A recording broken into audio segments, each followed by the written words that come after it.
A ocorrência foi registrada aqui no domingo pela manhã, por volta de 8 horas. Inclusive, esse feriadão eu estava de folga.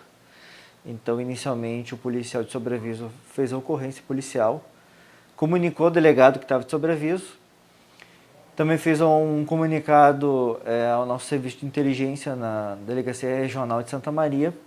E instantes depois ele me acionou por telefone, me relatando a ocorrência, os detalhes da ocorrência, e me chamou a atenção de que, a princípio, a gente considerava muito mais um sequestro do que realmente um desaparecimento, porque ela tinha deixado a porta aberta da casa, tinha deixado as chaves, a bolsa dela com os documentos estava ali, inclusive com dinheiro também. E ela não atendia o telefone, passou a não atender o telefone toda noite de sábado e toda madrugada ali de domingo. Então, inicialmente, quando isso chegou para mim, eu me preocupei bastante que podia realmente ser um caso de sequestro e não um desaparecimento. A gente ali pela manhã pedimos algumas diligências, enfim, alguns dados para saber a localização dela, se obteve que ela estava desde as 7 da noite de sábado em Santa Maria. Então eu me desloquei para a delegacia, acionei os meus policiais para a gente dar andamento na investigação e na localização da Bárbara. Logo em seguida chegaram os familiares, enfim, amigos aqui dela, aqui na delegacia. E ali por volta do final da manhã, 11 e pouco, perto do meio-dia, chegou a informação de que o taxista que teria levado ela, que aqui popularmente chama Uber, entrou em contato e falou que teria deixado ela lá no Trevo do Castelinho, no posto. Teria deixado espontaneamente ela lá, ela que teria pedido a corrida. De posse dessa informação, entrei em contato com o delegado Gabriel da DHPP de Santa Maria, pedi que ele acionasse uma equipe dele para ir até esse posto, para buscar imagens ali que nos pudesse auxiliar no que aconteceu ali a partir do momento que ela desembarcou do carro, se realmente procedia o que o taxista tinha falado. Primeiramente, nosso objetivo era ver se procedia, e procedia. E depois a gente queria descobrir se ela entrou, embarcou em algum carro, se ela saiu caminhando, enfim. Ali pelas imagens se descobriu que ela ficou um tempo no posto, acabou comprando uma água, um chocolate, ficou em torno de uns 20 minutos no posto. Um pouquinho antes das 8 horas, ela saiu do posto e foi em direção à rodovia ali, sentido Itaara. Enfim. Esse foi o primeiro momento. Desculpa, isso foi basicamente, a gente teve alguma dificuldade ali, os policiais tiveram dificuldade em obter essas imagens, porque era meio de feriado e os responsáveis ali por acessar essas imagens não estavam no posto. Enfim, isso deu um certo delay ali para a gente obter essas imagens e obter mais ou menos o que tinha acontecido.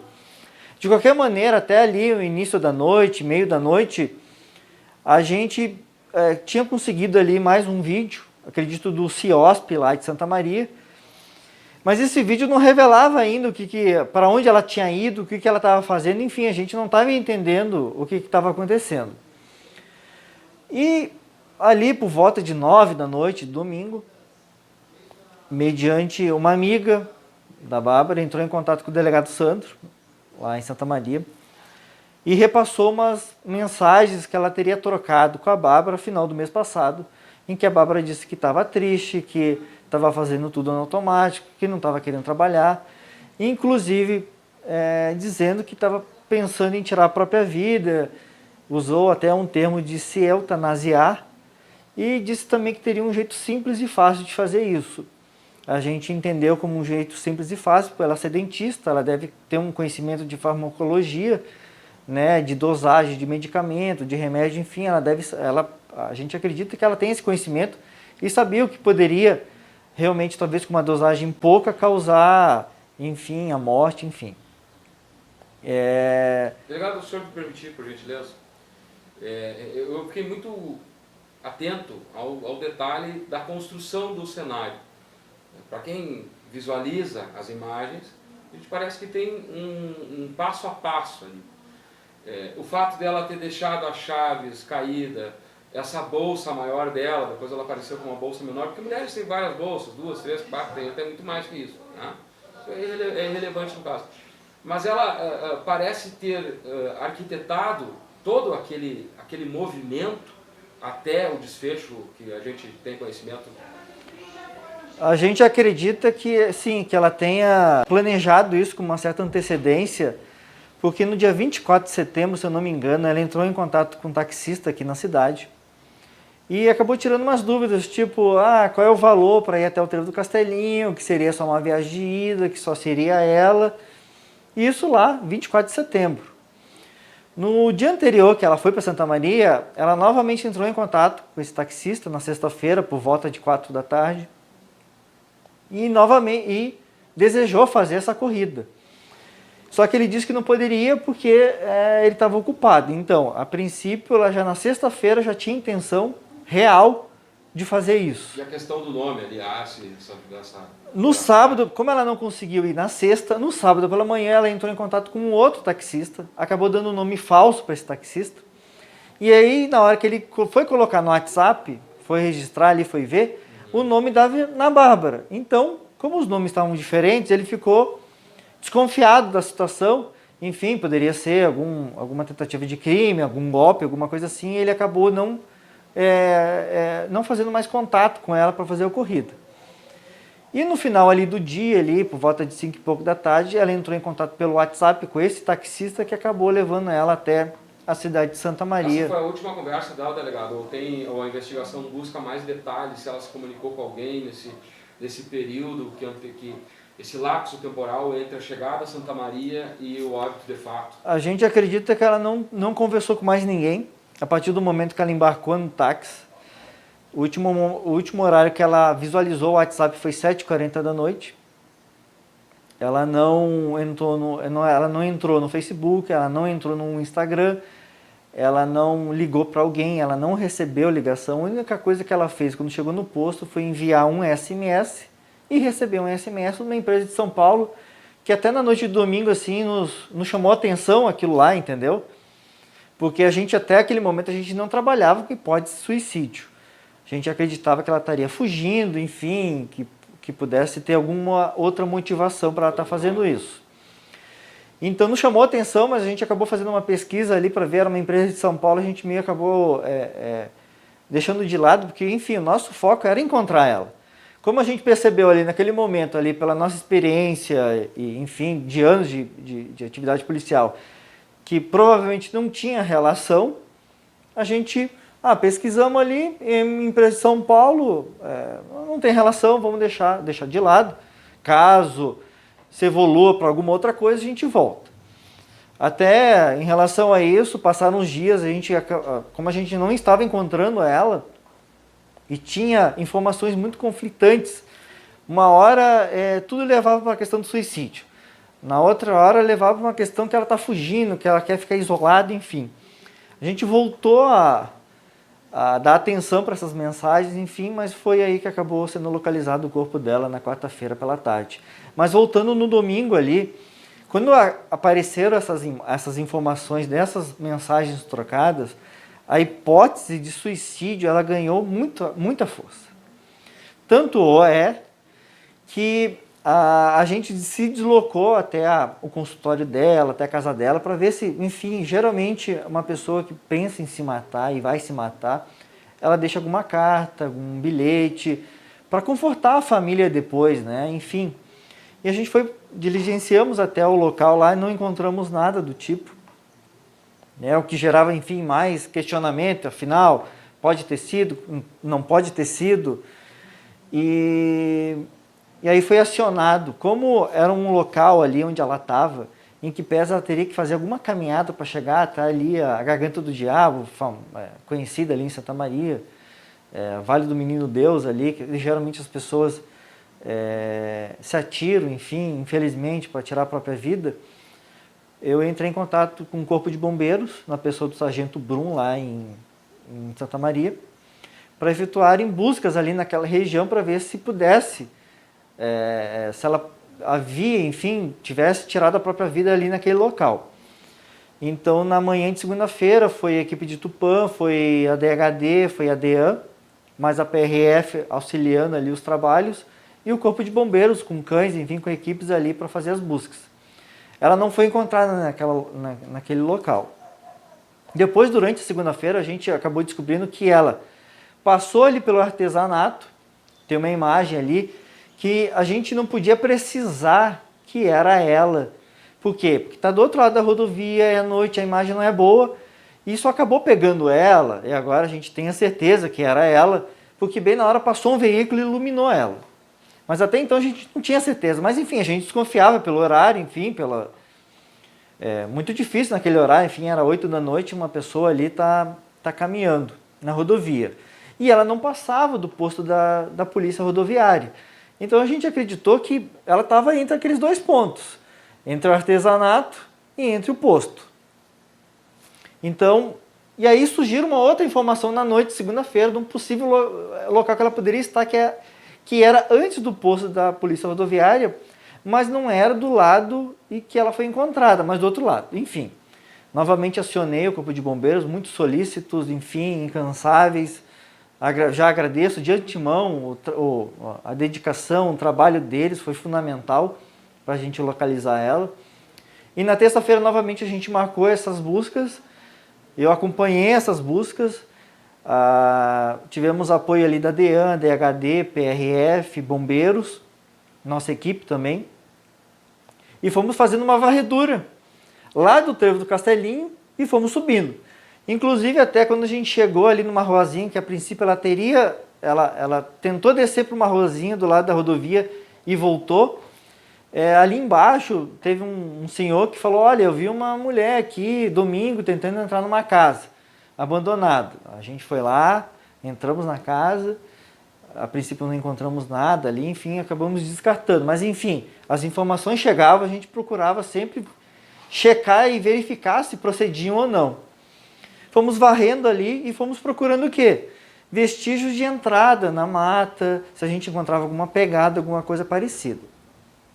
Concomitante a isso, chegou a informação ali da inteligência do CIPAC, de cruzando dados de sinal de celular, que provavelmente o celular dela estava naquela região que a gente concentrou as buscas. Que inclusive até no final da manhã da terça-feira, um dos bombeiros ali da equipe de cães acabou encontrando essa pegada, que tudo indicava que pelo tamanho e pela forma fosse ser da Bárbara. Inclusive até a gente isolou ali o local para preservar aquela pegada, porque a gente acreditava que a gente fosse encontrar logo ali, entendeu? A Bárbara. Infelizmente a gente buscou, fizemos diversas buscas, uma mata muito fechada. Tivemos momentos assim de não acreditar que ela pudesse ter adentrado tanto assim na mata, porque era muito difícil, tinha banhado, tinha um açude ali próximo, tinha um rio Vacacaí ali muito próximo também. Enfim, de dia já era difícil para a gente vasculhar a mata. Imagina à noite, uma escuridão total, provavelmente já devia estar mais frio. Então a gente às vezes pensava: pô, mas será que ela veio aqui? Será que ela entrou? Enfim, nesta terça-feira a gente fez essas buscas naquele local, acabando não encontramos. Atravessamos a rodovia do outro lado, também fizemos algumas buscas ali com cães. Não logramos êxito em achar mais nenhum vestígio dela. No mesmo dia, uma equipe da DHD, junto com o Corpo de Bombeiros, veio aqui até Tupanciretã para pegar um objeto pessoal dela. Porque no outro dia, a gente até então estava fazendo buscas com cães que farejam odor cadavérico. Então no outro dia, a gente, por orientação até do próprio Corpo de Bombeiros, as buscas seriam feitas a partir do odor dela. Tá? Do odor dela e a partir de sangue. Tanto é por isso essa raça de cachorro utilizada, Bloodhound, né? Tem blood no sangue, eles são ótimos em farejar sangue. E foi isso que acabou, enfim, que eles conseguiram localizar. Enfim, de manhã, na quarta-feira, foram feitas buscas ali. Foram feitas outras diligências também pelos policiais. E na parte da tarde ali, os bombeiros, junto com seus cães, lograram êxito em infelizmente, localizar o corpo sem vida da Bárbara. Esse trabalho dos bombeiros foi crucial no momento que essa dificuldade era grande também de entrar na mata. O senhor fala ali a respeito da mudança da estratégia, né? Um certo cão buscava, quem sabe, indícios dela já em óbito e o outro não. Mas ela não tinha marcas de violência, sangue, né, exposto ao corpo. Como que ela foi localizada naquele momento lá, delegado? Ela, a princípio, não tem sinais de violência. O que ela tem são pequenos machucados na mão, enfim, que indicam que assim, a mata é muito difícil, provavelmente, talvez no rosto, indica que ela se arranhou bastante ali para atravessar aquela mata. Enfim, tem 300 metros de mata. Como eu já disse antes, para nós ali que estávamos de dia já foi difícil. Então, imagino para ela de noite, enfim, provavelmente sob a ação de algum medicamento, enfim, de algum... não descartamos também a hipótese de ela ter ingerido veneno também, isso não está descartado até o momento, até porque ela comprou um chocolate. Então, de repente, ela comprou um chocolate para mascarar o sabor do veneno, enfim, é uma hipótese, a gente não descarta, mas é uma dessas duas linhas, ou ela ingeriu um medicamento, um remédio, ou ela ingeriu um veneno. E talvez sob a ação de medicamento, veneno, ela deve ter ido atordoada ali para dentro daquela mata. Ela acabou caindo de bruços, né? Havia um pouco de sangue ali no local, até talvez isso tenha contribuído para os cães terem farejado. Era um corpo que estava bem conservado. A gente acredita que ali, como a mata é fechada, a temperatura é mais amena, né? Não pegou, que a gente teve muito calor no domingo, a gente teve muito calor na segunda-feira. Então talvez isso tenha preservado bastante o corpo dela ali, porque a gente realmente acredita bastante que ela tenha vindo a óbito ali na madrugada de domingo. Esse trabalho agora fica muito a cargo da parte técnica, né? Porque o senhor vai precisar de elementos para poder compor o inquérito, enfim, IGP, exames, né, da necropsia que foi feito, enfim. Mas não tem nenhum dado preliminar ainda do que possa ter ocasionado realmente o óbito dela, delegado, ou ainda o senhor prefere aguardar os testes finais? Olha, a gente acredita, enfim, que deve ter sido uma dessas possibilidades, entendeu? Como ela não tinha marcas de violência, ela não se enforcou, enfim, não tinha arma de fogo, não tinha lesão por arma de fogo. Então tudo indica que ela ingeriu alguma substância e essa substância causou o óbito dela. A questão é, que substância é essa? É um princípio ativo de um medicamento ou é um veneno? Enfim, isso o laudo laboratorial de toxicologia ali vai definir isso e vai indicar qual substância que estava presente nela. Delegado, eu quero já lhe agradecer, estamos chegando aqui a 20 minutos, eu acho que ficou bem esclarecedora a sua participação aqui no Manchete, sempre atendendo, né, as nossas demandas e também trazendo orientação para as pessoas aqui. E se o senhor, para finalizar, pode falar o que quiser, fique à vontade, mas eu gostaria que daqui a pouco o senhor pudesse trazer um pouco do sentimento desse trabalho, né? Envolveu, acho que mais de 70 policiais, né? Como é que foi essa busca, assim? Porque além de ser profissional, às vezes a gente também incorpora, né, a situação ali no momento, né? Como é que era o clima ali, naquela mata, naquele momento em que vocês adentravam naquela dificuldade lá? Olha, é impossível não se envolver física e emocionalmente num caso assim. Muito difícil, muito. Porque a gente sabe que é uma pessoa jovem, que tinha todo um futuro pela frente. E eu sempre digo que a gente sempre busca salvar vidas. Então, por isso a nossa intensidade aqui no domingo de focar o trabalho nessa localização dela e resgatá-la com vida, achá-la com vida.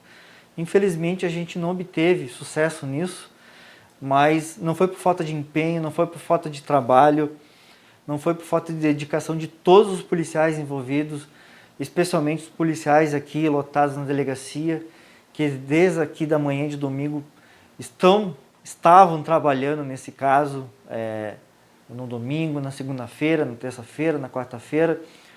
Quando uns não estavam na delegacia trabalhando para isso, coletando dados, enfim, a gente representando por medidas judiciais, outros estavam em campo, estavam na rua, enfim, sempre a gente se ajudando, e sem contar o apoio do delegado Gabriel da DHPP, de sua equipe, excelente equipe de homicídios ali de Santa Maria, que mais uma vez nos prestou um apoio fundamental aí, obrou lado a lado com a gente desde aquele primeiro momento ali de domingo. ao delegado Santos, que é o regional de Santa Maria, também isso a equipe ali, a inteligência ali que permitiu delimitar ali, delimitar o perímetro de buscas e delimitando o perímetro de buscas houve um enfoque ali dos cães, dos bombeiros de procurar e nosso também ali, também de fazer buscas, mas é uma área muito densa, muito fechada e realmente se não houvesse os cães, eu acredito que talvez, eu não sei se a gente iria conseguir localizar. E iria ficar essa dor da dúvida para a família, de que ela fugiu, ou ela está morta, enfim, ia ficar essa dor da dúvida. E a gente pôde entregar pelo menos essa certeza para a família, que não teve envolvimento de terceiros na morte dela. Ela fez tudo isso, infelizmente, porque quis. E agradecer ao Corpo de Bombeiros, a equipe de cães lá, que também nos ajudou nas buscas. 3 dias de buscas incansáveis, focados, né, interessados em ajudar, interessados em não parar de tentar localizar ela. A PRF também ali que nos deu uma segurança para a gente poder trabalhar no entorno da rodovia. E ao Poder Judiciário aqui de Tupaceretã e ao Ministério Público daqui, que todos os pedidos que foram feitos, que foram por mim representados, tiveram uma agilidade fenomenal, rápida, célere, entendeu? Eles compreenderam a urgência e a gravidade da situação e então foi fundamental também para agilizar essa resposta rápida. Às vezes saía a decisão judicial e o parecer do Ministério Público em questão de minutos, então isso foi fundamental também.